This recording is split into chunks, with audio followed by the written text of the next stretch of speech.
I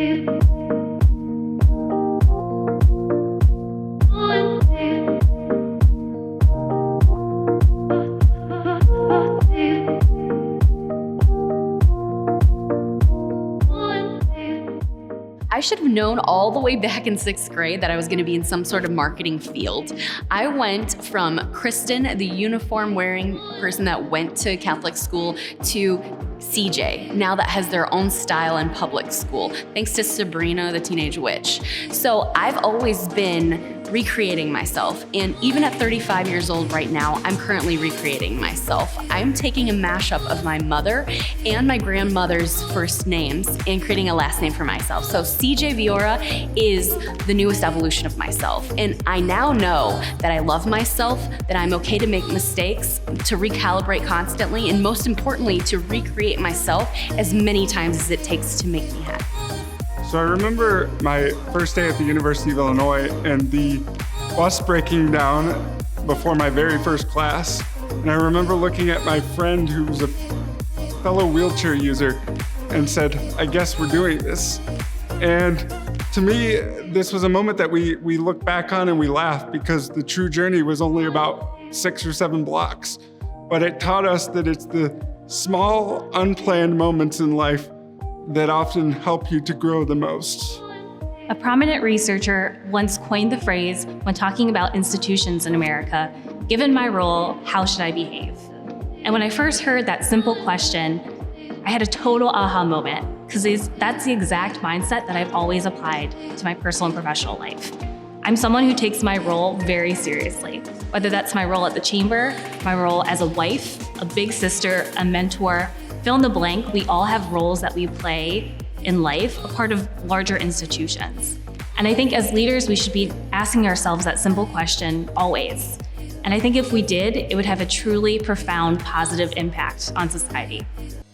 Mis últimos 15 años como inmigrante de Honduras a este país no han sido fácil. It's been filled with self-doubt, rejection, sacrifice, and heartache. Yet there also have been moments of self-determination, drive, courage, motivation, and support. I am proud of myself. Nothing was given, everything was earned. Above all, I recognize my Heavenly Father and share this honor with my 3 daughters, Deborah, Esther, and Zoe, con mi abuelita Linda, mi familia, and my beloved husband, Omar. What an honor. Thank you.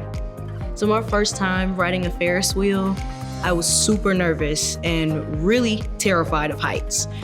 So my fiance, she ended up convincing me to get on the Ferris wheel at a music festival that we had just attended. And I was super nervous. I was looking at every piece of the construction. The wind was blowing, just really, really anxious about the whole experience.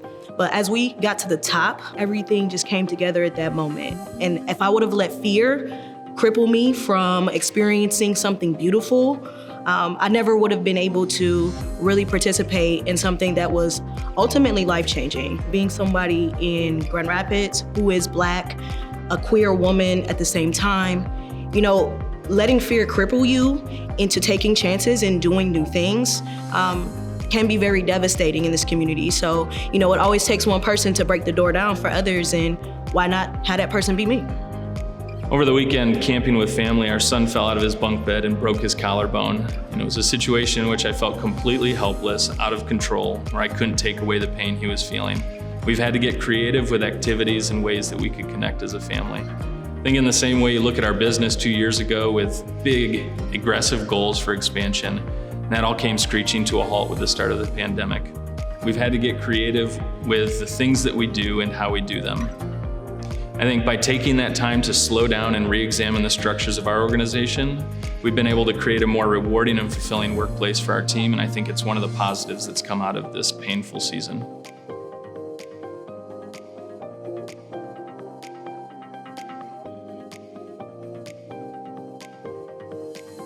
Good evening. I'm excited to be here celebrating with you the great leaders of our region. It's a great signature event, and we're proud to be aligned with it. Our Executive MBA is designed on transforming high potential into high performance, and our students are people like you. They're successful, they're busy, they're trying to manage their work and their careers and their families, and they want to be great leaders.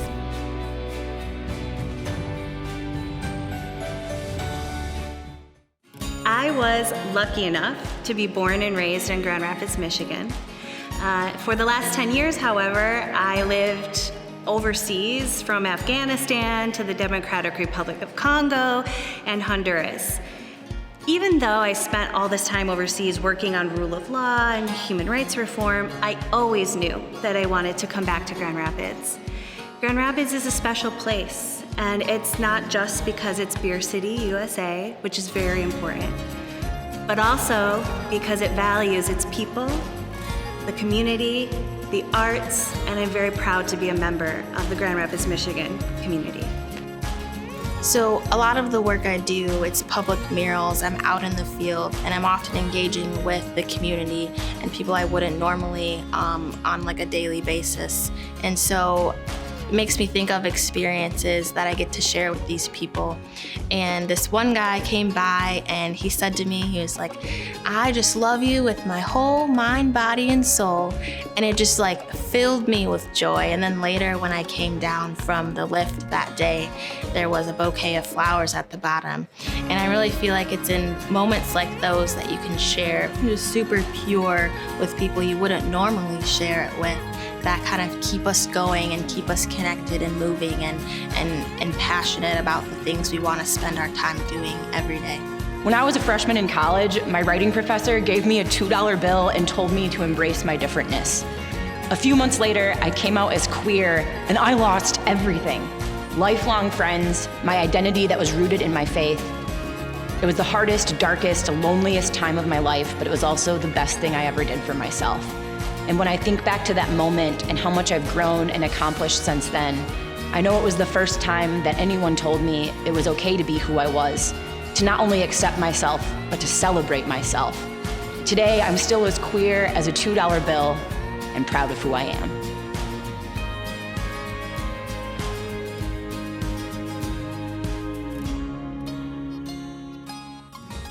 Hidden talent. I do have one of those. I sing opera, and I can do a little bit right now for you.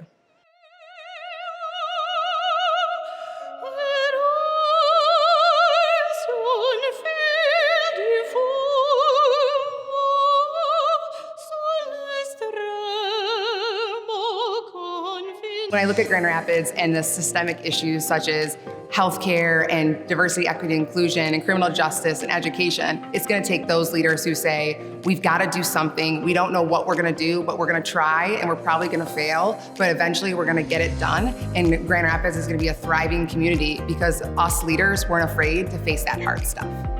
It's been just a couple years since I learned how to swim. And ever since I let my body be free enough to float in a body of water that I'd been afraid of since I was 6 years old, I've been staring fear right in the eyes. And so just this year alone, I've been able to climb a frozen waterfall, jump from a plane, be in the middle of the river in a kayak. And now I'm looking fear right in the face and saying, what's up?